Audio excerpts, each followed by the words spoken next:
કામરેજના ધારાસભ્ય અને રાજ્યના શિક્ષણ મંત્રી પ્રફુલભાઈ પાનસેરિયાના વરદ હસ્તે આજરોજ કામરેજ 4 રસ્તા ખાતે સર્કલ ડેવલપમેન્ટનું ખાતમુહૂર્ત કરવામાં આવ્યું હતું। પીપીપી ધોરણે કામરેજ 4 રસ્તા ખાતે સર્કલની કામગીરી થતાં ટ્રાફિકની સમસ્યા હળવી થશે।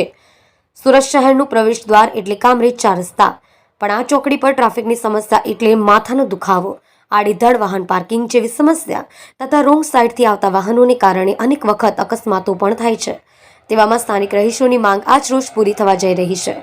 કામરેજના ધારાસભ્ય અને મંત્રી પ્રફુલભાઈના પ્રયત્નો થકી અહીં પીપીપી ધોરણે સર્કલ ડેવલપમેન્ટનું કામ શરૂ થવા જઈ રહ્યું છે, જેને પગલે રસ્તા પરના દબાણો દૂર કરવામાં આવી રહ્યા છે। સર્કલની સાથે સાથે આવનાર દિવસોમાં કામરેજ તાલુકામાં વિવિધ અન્ય રોડ રસ્તાઓ નવીનીકરણની પણ કામગીરી કરવામાં આવનાર છે તેવું પ્રફુલભાઈએ જણાવ્યું હતું। કામરેજ 4 રસ્તા પર સુરત શહેર તરફથી આવતા જતા વાહનો અને હાઈવેના સર્વિસ રોડનું ટ્રાફિક ચોકડી પર ભેગું થાય છે, જેને કારણે ભારે ટ્રાફિક સમસ્યા પિકઅપ અવર દરમિયાન સર્જાય છે। તેમાં સર્કલ બનતા ટ્રાફિક જામની સમસ્યા દૂર થશે તેવી સૌ કોઈને આશા છે। જુઓ રાજેશ મંગલે સાથે સુરત એક્સપ્રેસ ન્યૂઝ ચેનલ।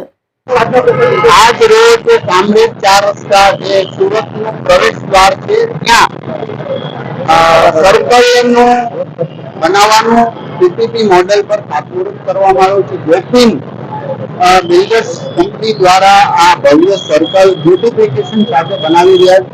કામરેજની એક આકર્ષણ અને એક પ્રવેશદ્વાર સ્વચ્છ અને સુઘડ બને એ હેતુથી આજે ખાતમુહૂર્ત કરવામાં આવ્યું છે। આવનારા સમયની અંદર જે ટ્રાફિકની સમસ્યા છે, જે સર્વિસ રોડ છે એના પણ ડિમોલેશન અને જે જમીનના પ્રશ્નો છે એ સોલ્યુશન થાય એટલે તમામ સર્વિસ રોડ ખુલશે અને આ ટ્રાફિક સર્કલ વ્યવસ્થિત બનશે।